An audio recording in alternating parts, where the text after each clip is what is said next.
poles off. We're down to the last one. 108 degrees today. We did a few the other day. Stopped.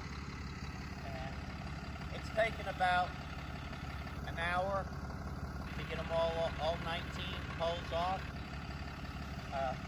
Appreciate everybody using zipCAT, as you know, and I always like to thank you when we're doing these how to do things video.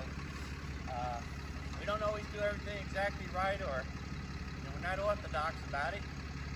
But here's the last one. We're going to lasso, and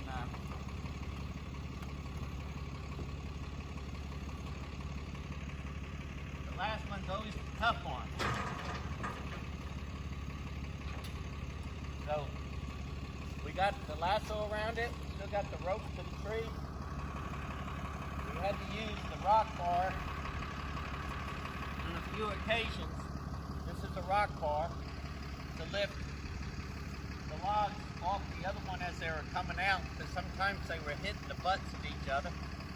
And right now, if you'll let me have the camera, Laura's going to get back in the truck and pull the last one off the trailer. Laura driving the truck. The last pole came off the trailer without a hitch.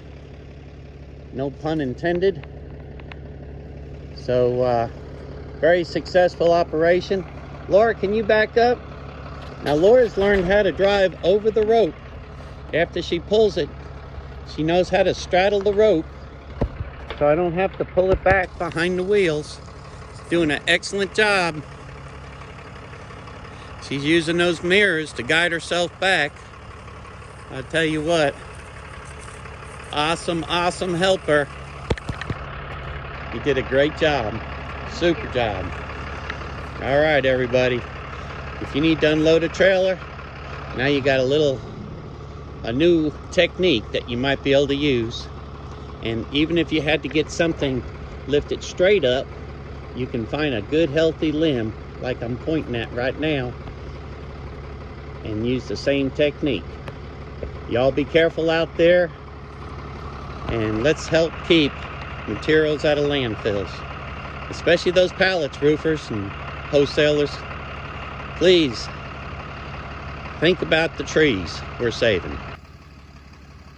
Thank you, everybody, and have a great day.